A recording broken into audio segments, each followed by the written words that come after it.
Hello दोस्तों। तो आज हम लोग पढ़ने वाले हैं क्लास 10th का चैप्टर इलेक्ट्रिसिटी का सेकंड पार्ट। ठीक है, फर्स्ट पार्ट में हम लोग चार्ज, करंट और पोटेंशियल डिफरेंस के बारे में पढ़ चुके हैं।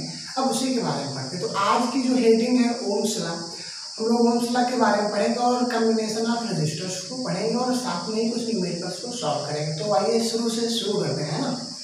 तो ओम्स लॉ, ओम्स लॉ, इसका कॉन्सेप्ट समझने के लिए पहले मैं एक डायग्राम बनाते हैं। सपोज कर लेते हैं हमारा कोई कंडक्टर है, ये क्या है, कंडक्टर है। ठीक है, इसमें कुछ इलेक्ट्रॉन है, फ्री इलेक्ट्रॉन, ये हम लोग मान लेते हैं फ्री इलेक्ट्रॉन। ये रैंडमली इधर उधर क्या करते रहते हैं, मूव होते रहते हैं। जब इसको हम किसी सेल या बैटरी से जोड़ते हैं, किससे जोड़ते हैं, सेल या बैटरी से, तब ये एक पार्टिकुलर डायरेक्शन में क्या करने लगते हैं, मूव होने लगते हैं। मान लेते हैं ये प्लस है और ये क्या है, माइनस है। इस डायरेक्शन में क्या करने लगेंगे, मूव करने लगेंगे।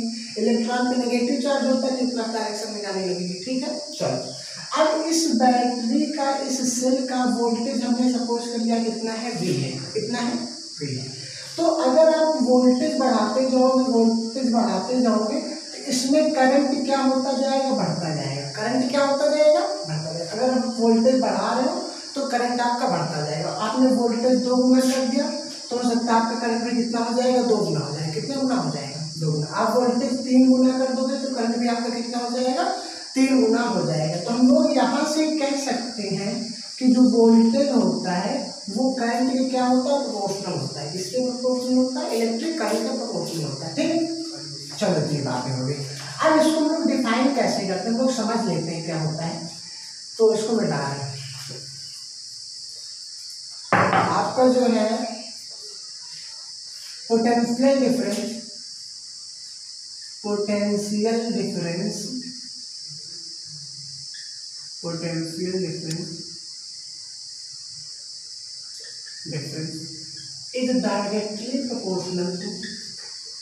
is directly proportional to the current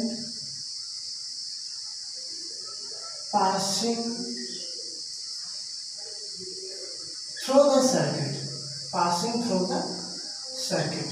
ठीक है, जो आपका पोटेंशियल डिफरेंस होता है V की वैल्यू, ये किसके प्रोपोर्शनल होता है, I के। आप V बढ़ाते जाओगे तो आपका I भी धीरे धीरे क्या होता जाएगा, इंक्रीज होता जाएगा।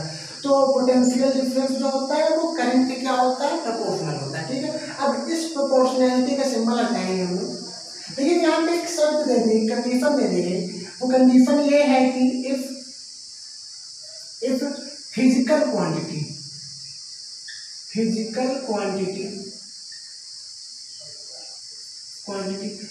क्वांटिटी कौन सी, जैसे सपोज कर लेते हैं टेम्परेचर, प्रेशर और एरिया, ये कांस्टेंट होनी चाहिए, रिमेन्स कांस्टेंट।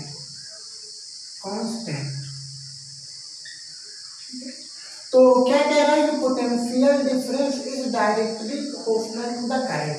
जो V होता है ये प्रोपोर्शनल होता है किसके, करंट के। लेकिन कब होगा, इफ फिजिकल क्वांटिटी जैसे टेम्परेचर, प्रेशर और एरिया जो है वो कांस्टेंट होगा, तभी जो वोल्टेज है, पोटेंशियल डिफरेंस है, वो करंट के क्या होता है, प्रोपोर्शनल। जैसे समझते हैं, ये हमने सपोज कर लिया है कंडक्टर है, ये क्या है, कंडक्टर। ठीक है, अच्छा, इसकी फिजिकल क्वांटिटी को हम नहीं चेंज करें, इसका जितना टेम्परेचर है वही टेम्परेचर रहेगा, इसका जो एरिया है वही एरिया रहेगा, और क्या, प्रेशर, जितने प्रेशर पे रखा हुआ उतना ही प्रेशर रहे। इसमें जो वोल्टेज होगा, V की जो वैल्यू होगी वो किसके प्रोपोर्शनल होगी, I के।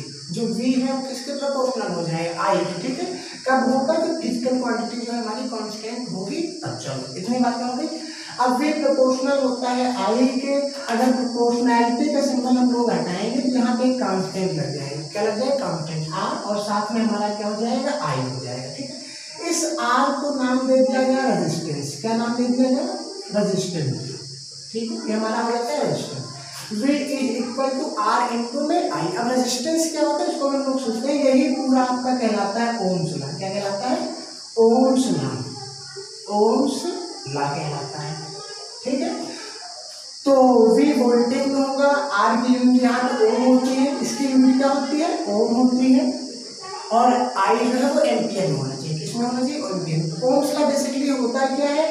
Potential difference is directly proportional to the current. इसके प्रोपोर्शनल होता है करंट के, ठीक है, जो करंट आपके सर्किट में फ्लो हो रहा है। अच्छा, लेकिन कब होगा, जब आपके कंडक्टर की फिजिकल क्वांटिटी जैसे कि टेम्परेचर हो गया, प्रेशर हो गया, एरिया हो गया, उसमें आप चेंजेस नहीं करते, तभी ये चीजें आपकी अप्लाई होंगी, ठीक है। अब हम लोग पढ़ते हैं रेजिस्टेंस क्या होता है, रेजिस्टेंस के बारे में। उसको मिला दे रहे हैं बेटा, चलो मिलाते हैं। रेजिस्टेंस, रेजिस्टेंस ये क्या होता है? रेजिस्टेंस क्या होता है? किसी कंडक्टर की प्रॉपर्टी होती है, ठीक है। ये क्या करता है? चार्ज के फ्लो होने का अपोज करता है। भैया चार्ज तुमको आगे नहीं जाना, कहना नहीं, उसका अपोज करने की कोशिश करता है, अपोज करता ही है, ठीक है, ये आप समझिए। जैसे ब्रेकर होता है वो हमारी गाड़ी की स्पीड का अपोज करता है, वैसे रेजिस्टेंस क्या होता है? ये इलेक्ट्रॉन की स्पीड का अपोज करता है। जैसे समझते हैं प्रॉपर्टी ऑफ कंडक्टर, ठीक है, to resist the flow of charge, ठीक है। ये क्या करता है? चार्ज के फ्लो होने का अपोज करता है, रेजिस्ट करता है, तो वो नहीं होगा। जैसे हम लोग कंडक्टर समझ लेते हैं, ये कोई कंडक्टर है, ठीक है, ये हमारा क्या है? कोई कंडक्टर, ठीक, ध्यान से समझना। यहाँ पे इस कंडक्टर के कुछ एटम है, ऐसे करके एटम दिए गए हैं, ये कंडक्टर के एटम है, एटम ऑफ कंडक्टर, ठीक है। चलो अब ये छोटे से इलेक्ट्रॉन बना लेते हैं। ये बहुत सारे क्या है? इलेक्ट्रॉन, मान लेते हैं एक इलेक्ट्रॉन, ठीक है। इसको यहाँ से यहाँ तक जाना है, तो हो सकता है यहाँ पे बहुत सारे एटम होंगे, टकराएगा, फिर ऐसे निकलेगा, फिर टकराएगा, फिर ऐसे निकलेगा, फिर से टकराएगा। तो कहने का मतलब क्या होता है? कंडक्टर के अंदर के जो एटम होते हैं वो इलेक्ट्रॉन की स्पीड का क्या कर रहे हैं? अपोज कर रहे हैं। कब होगा? तो इसको हम लोग किसी बैटरी से जोड़ देंगे या सेल से जोड़ देंगे, तब की बात होती है, ठीक है। हमने इसको सेल से जोड़ दिया, अब ये इलेक्ट्रॉन जाएगा, एटम से टकराएगा, फिर मतलब बहुत धीरे धीरे करके आगे बढ़ता है। तो यहाँ पे क्या हो रहा है? इलेक्ट्रॉन का मतलब होता है चार्ज, चार्ज की स्पीड में क्या हो रही है? कमी आ रही है। तो आप कह सकते हो कि जो आपका रेजिस्टेंस होता है वो चार्ज का क्या करता है? अपोज करता है। क्या करता है? अपोज करता है। Property of conductor to resist the flow of charge, ठीक है। तो ऐसी प्रॉपर्टी कंडक्टर की होती है। फिर आप कह सकते हो रेजिस्टेंस एक ऐसी, रजिस्टर जो होता है वो एक ऐसी डिवाइस होती है, रजिस्टर की बात है, रजिस्टर एक ऐसी डिवाइस होती है जो चार्ज के फ्लो होने का क्या करता है? अपोज करता है। चलो इतनी बातें होंगी। अगर हम ओम्स लॉ से देखें तो ओम्स लॉ हमारा क्या आया था? ओम्स लॉ आया था हमारा V is equal to I into R. हमको रेजिस्टेंस निकालना है, R इक्वल में V अपान में क्या हो जाएगा? I हो जाएगा। अगर यूनिट की बात करें, V वोल्ट में है और I किसमें है? एम्पियर में। तो वोल्ट प्रति एम्पियर हो जाता है, या फिर SI यूनिट इसकी क्या हो जाएगी? SI यूनिट इसकी होती है ओम। क्या होती है? ओम, ठीक। ओम्स लॉ से इसकी यूनिट ओम ले ली गई, ओमेगा सिंबल होता है, ठीक है। तो ये सारी चीजें किसके बारे में? रेजिस्टेंस के बारे में। तो रेजिस्टेंस क्या होता है? प्रॉपर्टी ऑफ कंडक्टर, ठीक है, विच resist the flow of charge. एक ऐसी प्रॉपर्टी जो चार्ज के फ्लो होने का करे, अपोज करे। भैया तुमको आगे आगे जाना नहीं है, तुम थोड़ा सा धीरे चलो, तो वही हमारा क्या कहलाता है? रेजिस्टेंस कहलाता है। फार्मूला होता है R इक्वल टू V अपान कितना? I। V अपान में क्या हो जाता है? I होता है। चलो इतनी बातें हो गई। अब हम देखते हैं रेजिस्टेंस जो होता है किन किन फैक्टर्स पे डिपेंड करता है, ठीक है। रेजिस्टेंस जो होता है किन किन फैक्टर्स पे डिपेंड करता है। चलो factors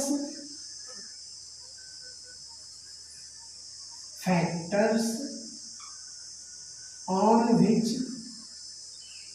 which resistance of conductor depends।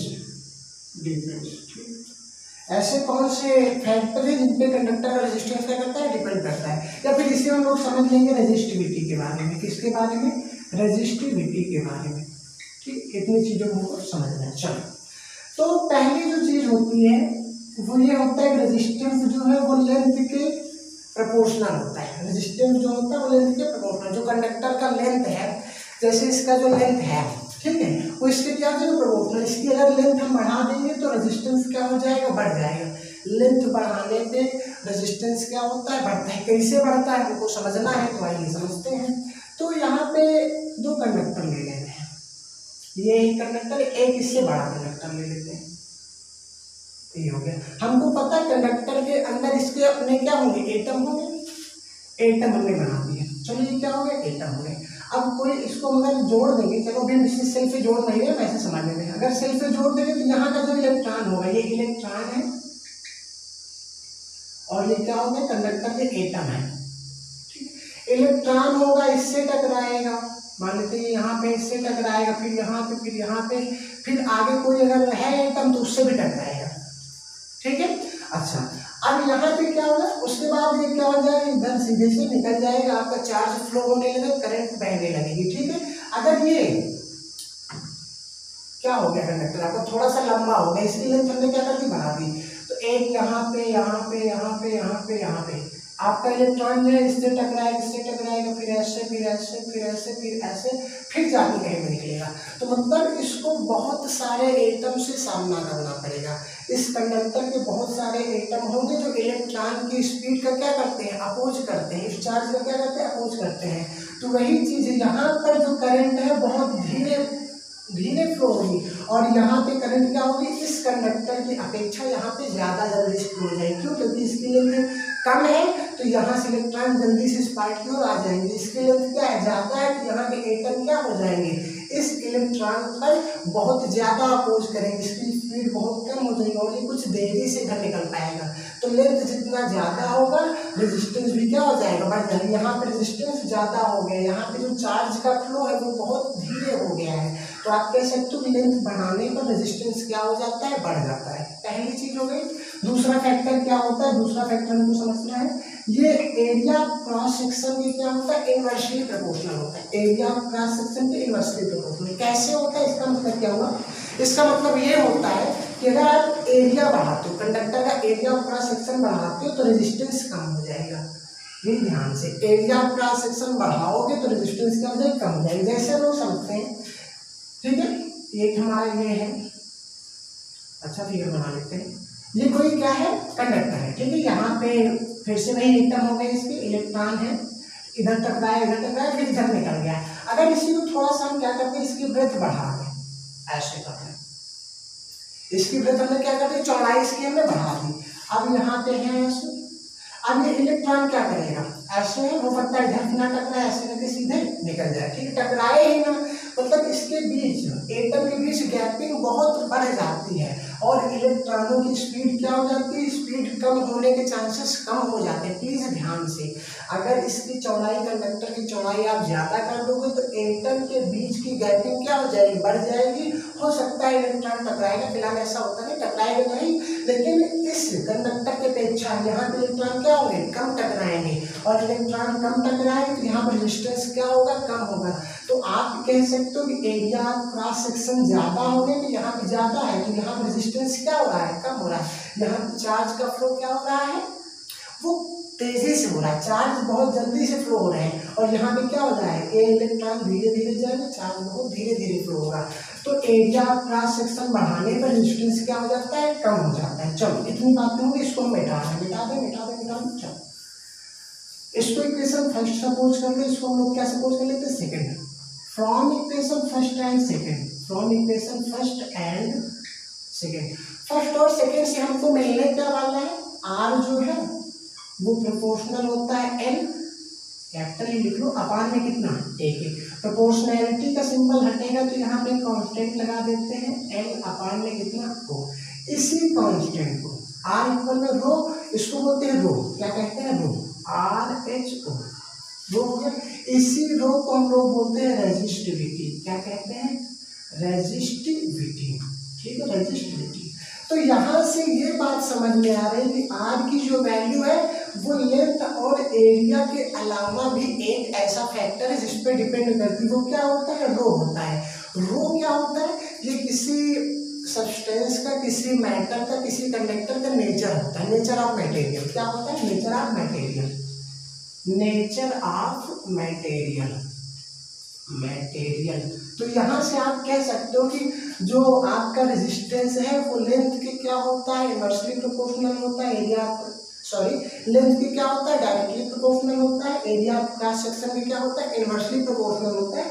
और साथ ही साथ किस पे डिपेंड करता है, नेचर ऑफ मटेरियल, मटेरियल किस चीज का बना है, इसको थोड़ा सा डीप समझिए। फार्मूला याद कर लेना, आर इक्वल रो इंटू में एल बाई ए, फिर से लिख दे रहे हैं, एल अपान में A, R is equal to rho L by A, L upon में कितना हो जाएगा ए। यहाँ से अगर आपको रेजिस्टिविटी फाइंड करना है तो रेजिस्टिविटी का फार्मूला हो जाएगा रो इक्वल में आर इंटू में ए अपान में क्या हो जाएगा, एल हो जाएगा। इसका जो फार्मूला होता है, फार्मूला कितना हो जाएगा भाई, फार्मूला हो जाएगा इसका, सॉरी फार्मूला नहीं, अगर हम यूनिट की बात करें, यूनिट इसकी हो जाएगी ओम मीटर, क्या हो जाएगी, ओम मीटर, ओम मीटर, ठीक है। देखो आर आपका ओम में होगा, एरिया का क्या होता है, मीटर स्क्वायर होता है, लेंथ किसमें होता है, मीटर में, तो मीटर से मीटर कट जाएगा, आपकी यूनिट कितनी हो जाएगी, ओम इंटू में मीटर हो जाएगी। चलो इतनी बातें हो गई हैं, ओम मीटर इसकी यूनिट होती है। अब बात करते हैं कि मटेरियल का जो नेचर होता है ये कैसा होता है। जैसे ये कोई कंडक्टर है, ठीक, ये इस कंडक्टर पर करते हैं और ये आता है सेम साइज का, इसकी साइड में ये लेंथ भी वही है और इसका एरिया ऑफ क्रॉस सेक्शन दोनों का यही है। लेकिन क्या दोनों की रेजिस्टिविटी सेम होगी, रेजिस्टिविटी दोनों की क्या सेम हो सकती है, ऐसा जरूरी नहीं है। अगर ये कॉपर का है हम लोग मान लेते हैं और ये आयरन का है, इसका है आयरन का, तो दोनों की रेजिस्टिविटी सेम नहीं होगी, साइज भले ही सेम है लेकिन रेजिस्टिविटी सेम नहीं होती। तो इसी को हम लोग बोलते हैं मटेरियल के नेचर पे भी क्या करता है, डिपेंड करता है, मटेरियल के नेचर पे क्या करता है, डिपेंड करता है। क्या डिपेंड करता है, आपका रेजिस्टिविटी, क्या डिपेंड करता है, रेजिस्टिविटी, ठीक है। तो आप कह सकते हो कि जो आपका रेजिस्टेंस होता है वो लेंथ के प्रोपोर्शनल होता है और एरिया ऑफ क्रॉस सेक्शन के क्या होता है, इनवर्सली प्रोपोर्शनल होता है। और किस पे डिपेंड करता है, और डिपेंड करता है मटेरियल के नेचर, मटेरियल किस मेटल का बना हुआ है, किस चीज का बना हुआ है। साइज सेम होने पे भी रेजिस्टिविटी क्या हो सकती है, अलग अलग हो सकती है। चलो इतनी बात हो गई। और साथ ही टेम्परेचर पे भी डिपेंड करता है, किस पे डिपेंड करता है, टेम्परेचर। इतनी बातें होगी। अब हम लोग इस रेजिस्टेंस को, रजिस्टर को, स्पेशली रजिस्टर के बारे में बात करें तो उनका कॉम्बिनेशन समझें, कैसे उनको जोड़ते हैं, ठीक। चलो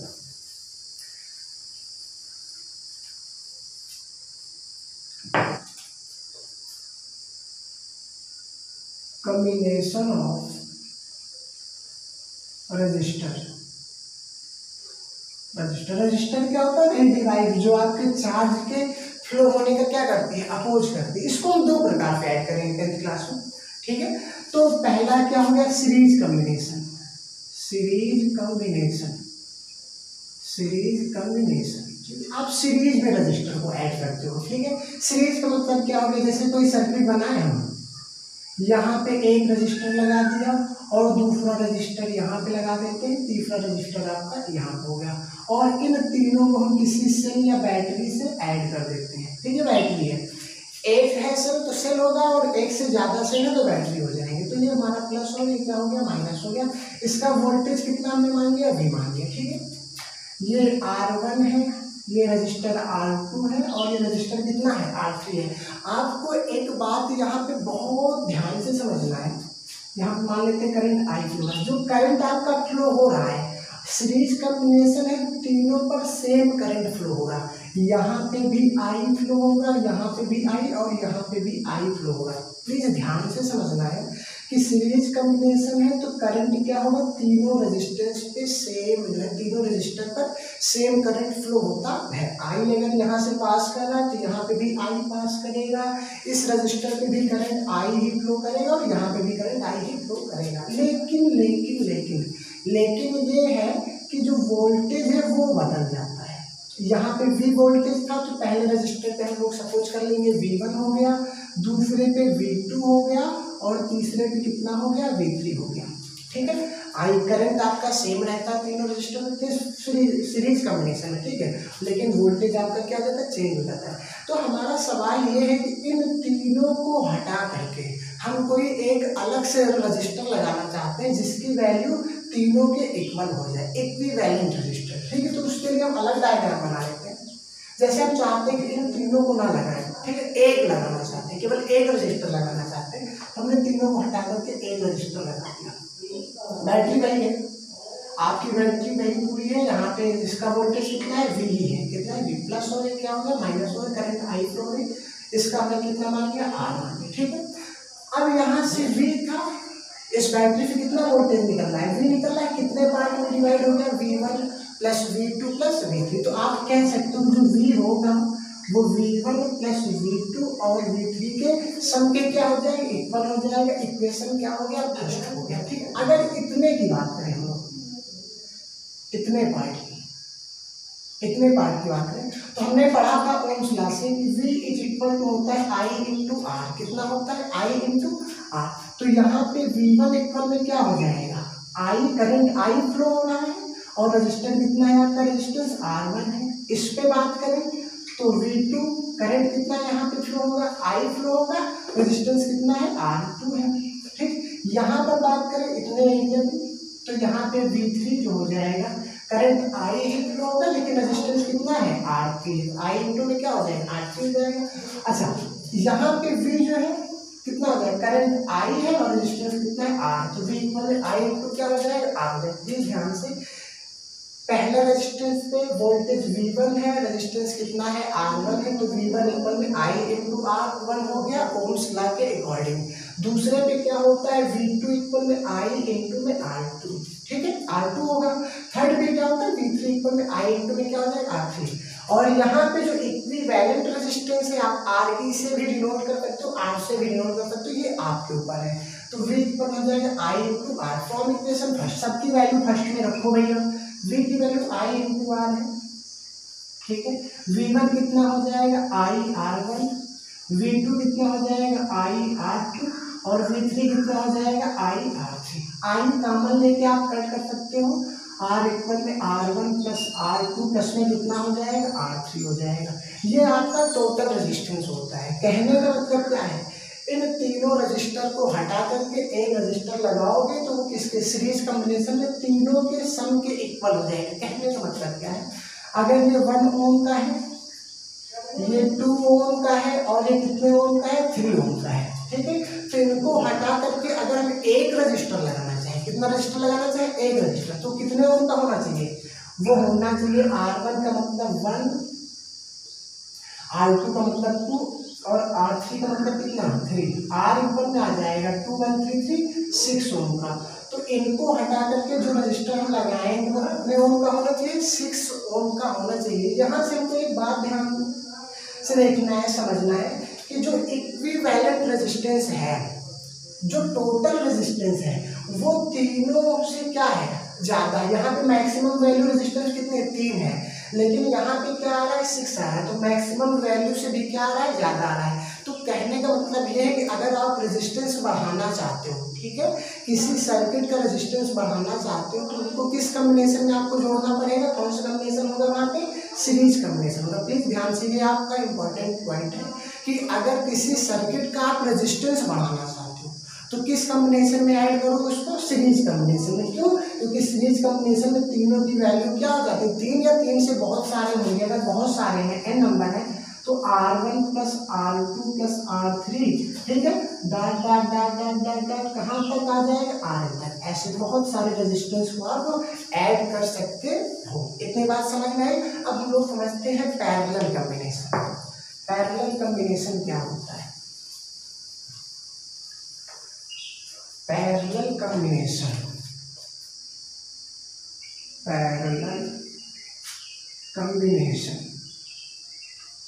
पैरेलल कॉम्बिनेशन ये क्या होता है, आपके रेजिस्टेंस है उनको पैरेलल करते हैं, एक के नीचे एक के नीचे एक, ऐसे करके, है ना। हाँ, तो जैसे ये है, थोड़ा सा अच्छा डायग्राम बनाते हैं। ऐसे करके पहला रेजिस्टेंस हो गया, यहाँ पे एक निकला ऐसे, फिर ऐसे, है ना, और ये आपका हो गया कुछ ऐसे करके। इसको किसी सेल या बैटरी से ऐड कर देते हैं, प्लस है माइनस में एक सेल से ऐड कर दिया, प्लस और माइनस। करंट कितनी फ्लो हो रही, आई। इसका जो सेल का वोल्टेज है वो कितना है, V है, कितना है, V है। अब इसका जो रेजिस्टेंस है R1 है, इसका हमने सपोज कर लिया R2 और इसका कितना है, R3 है।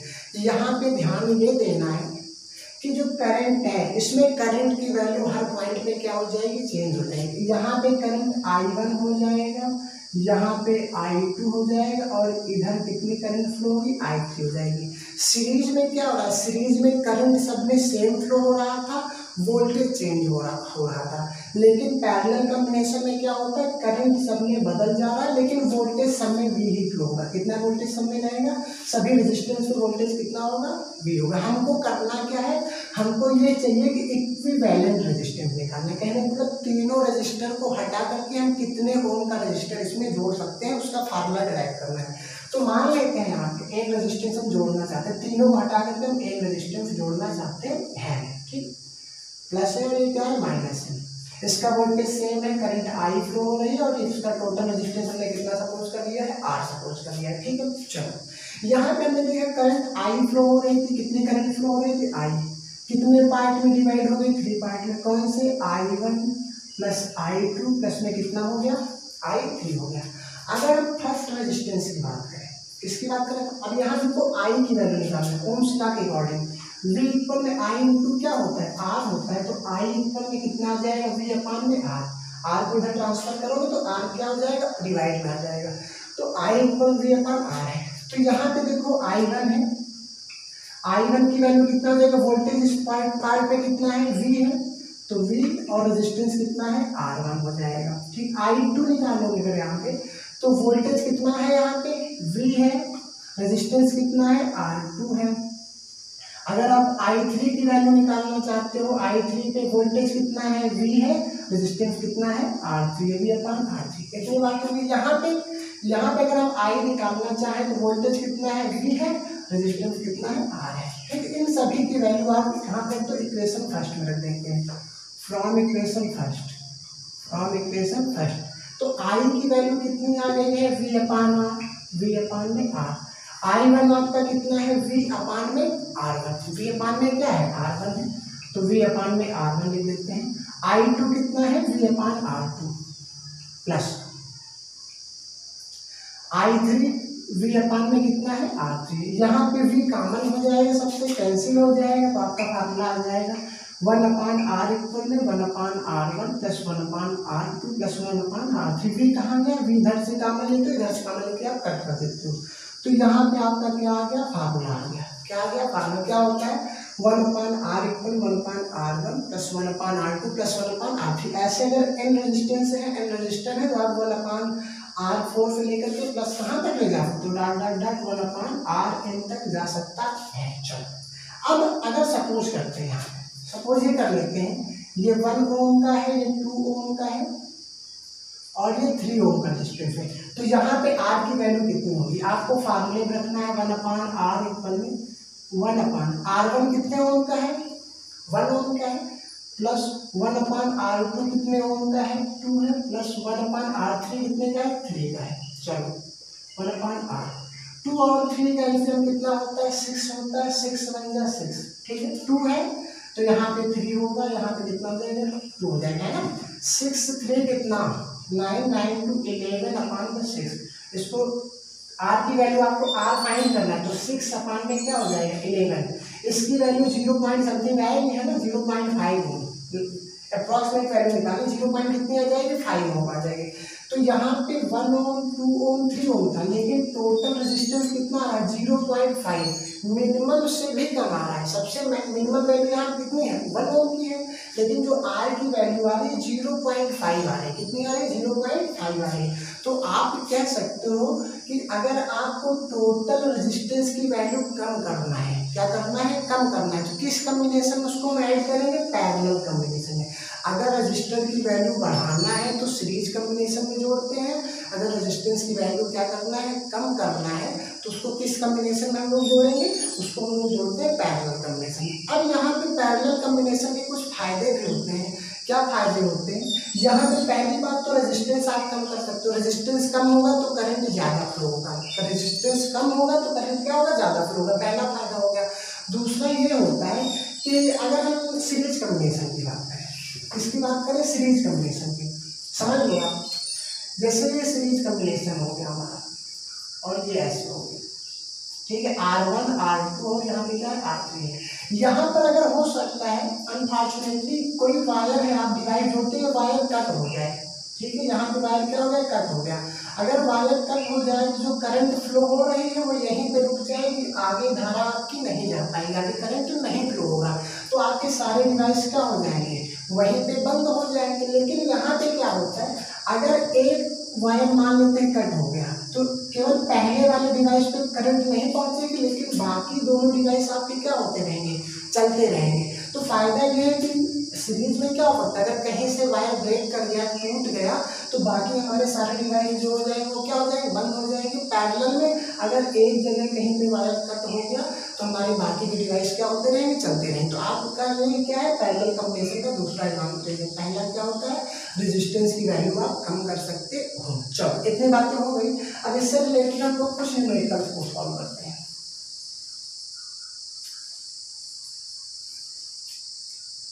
क्वेश्चन नंबर 1, ठीक है, कोई सर्किट है, सपोज कर लेते, कोई सर्किट है, उसमें जो करंट फ्लो हो रही है 0.6 एम्पियर की, कितने की, 0.6 एम्पियर की, ठीक है, और उसका जो वोल्टेज है वो वोल्टेज हम सपोज कर लेते हैं कितना है भाई, 12 वोल्ट है, पोटेंशियल डिफरेंस कितना है, 12 वोल्ट है, ठीक है। चलो इसमें कह रहा रेजिस्टेंस फाइंड करो, आर की वैल्यू कितनी होगी, ओम्स लॉ से लगाओ आप, बहुत सिंपल पर न्यूमेरिकल है, ओम्स लॉ, V इक्वल में I इंटू क्या होता है, R होता है, R इक्वल में क्या हो जाएगा, V अपान में I हो जाएगा। V की वैल्यू कितना है, 12 है, I कितना 0.6 है, पॉइंट ऊपर जाएगा, 120 अपान में कितना 6, 6 2 या 12 20, R की वैल्यू कितनी आ गई 20 ओम। यूनिट क्या होती है, ओम होती है, ओमेगा इसका सिंबल होता है। तो ये आपका पहला न्यूमेरिकल हो गया। दूसरे न्यूमेरिकल हम लोग बात करते हैं ना, हम लोग कॉम्बिनेशन एक न्यूमेरिकल समझते हैं। क्वेश्चन नंबर सेकेंड आपका है, जैसे कि आपका कोई कॉम्बिनेशन दे दिया जाए, है ना, ऐसे करके बना लो भाई, अच्छा नहीं बन रहा है। चलो मान लिया ये हमारा जो है कोई रेजिस्टेंस है, यहाँ पे आप बैटरी लगाते हो, पॉजिटिव है भी क्या नेगेटिव है। अच्छा यहाँ पे आपका दूसरा कोई रेजिस्टेंस है, ऐसे दूसरा आपका कोई रेजिस्टेंस है, यहाँ पे जो करंट फ्लो हो रही है वो 0.2 एम्पियर की है, कितने की है, 0.2 एम्पियर की। ये आपका रेजिस्टेंस R1 है, इसकी वैल्यू दे दी गई है 8 ओम। R1 पे कितना रेजिस्टेंस है, 8 ओम का, ये R2 है, इसकी वैल्यू दे दी गई है 4 ओम। आपसे कह रहा है कि R2 पर कितना वोल्टेज होगा, कितना पोटेंशियल डिफरेंस होगा। R2 अगर पोटेंशियल डिफरेंस हम V2 मान लें, तुमको V2 फाइंड करना है, और यहाँ पे जो करंट फ्लो होगी I2, उस करंट की वैल्यू क्या होगी। एक बार फिर से समझते हैं, एक बार हम लोग क्या करते हैं, फिर समझते हैं। देखो R1 पे करंट 0.2 एम्पियर दे दिया गया है, R1 की जो वैल्यू है 8 ओम है, 8 ओम है, ठीक है। R2 पे कह रहा है कि वोल्टेज कितना होगा और यहाँ पे जो है करंट कितनी फ्लो होगी, ठीक है। हमको पता है ओम्स लॉ से, ओम्स लॉ, ओम्स लॉ ये कहता है V इक्वल में कितना होता है, I इंटू R होता है। पहले R1 पे हम लोग वोल्टेज निकालते हैं, तो V1 इक्वल में हो जाएगा I1 इंटू में कितना R1, तो V1 इक्वल में I1 की वैल्यू 0.2 है, इंटू में R1 कितना है 8 है, तो V1 आ गया 8 टू 16, 1.6 वोल्ट, ठीक है। V1 यहाँ पे कितना वोल्टेज है, 1.6 वोल्ट का। अच्छा अभी हमने समझा था कि जब रेजिस्टेंस पैरेलल में हो, किसमें हो, पैरेलल में, एक ये हो गया आपका, दूसरा रेजिस्टेंस ये हो गया, तो यहाँ पे जो करंट होती है I1 और यहाँ पे कितनी I2, करंट चेंज हो जाती है लेकिन वोल्टेज सेम रहता है। वोल्टेज क्या रहता है, सेम रहता है। तो यहाँ पे R1 और R2 आपके क्या है, पैरेलल में है, R1 and R2 are in parallel, किसमें है, पैरेलल में है, इन पैरेलल, पैरेलल। अगर पैरेलल है तो जो R1 पर वोल्टेज होगा वही क्या होगा, R2 की वोल्टेज का बराबर होगा। कहने मतलब जो यहाँ पे V2 होगा वो V1 के बराबर होगा, तो V2 कितना हो जाएगा, 1.6 वोल्ट हो जाएगा, ठीक है। V2 की वैल्यू कितनी आ गई, 1.6 वोल्ट आ गई, इतनी बात समझ में आया। अब I2 निकालते हैं, V2 का फार्मूला होता है I2 इंटू में R2, I2 हो जाएगा V2 अपान में R2, 1.6 अपान ये कितना है 4 है, 1.6 को 4 से डिवाइड करते हैं, 0.4 एम्पियर, 0.4 एम्पियर।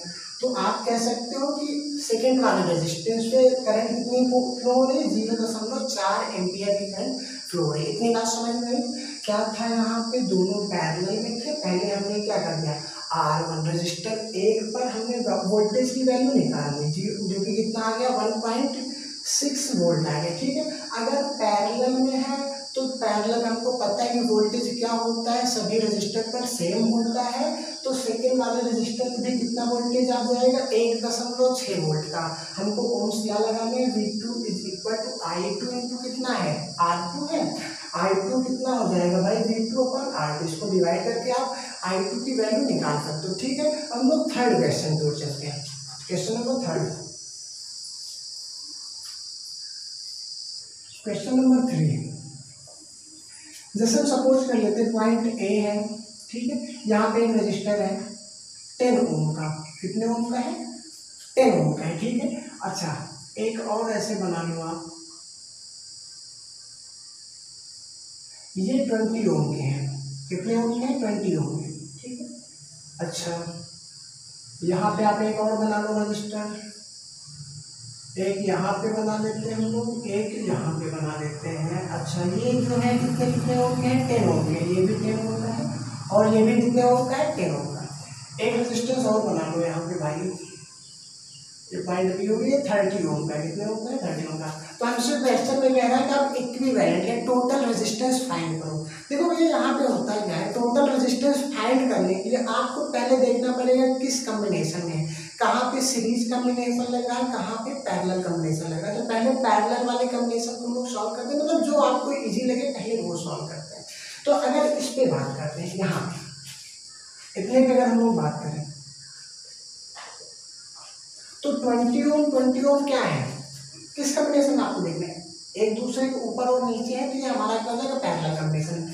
तो आप लिखते हो 20 ohm and 20 ohm are in parallel. किसमें है, पैरेलल में है, पैरेलल में है। तो अगर यहाँ पे हम इक्विवेलेंट रेजिस्टेंस निकालेंगे तो पैरेलल का फार्मूला होता है 1/R इक्वल में 1/R1 प्लस 1 क्या होता है, R2 होता है।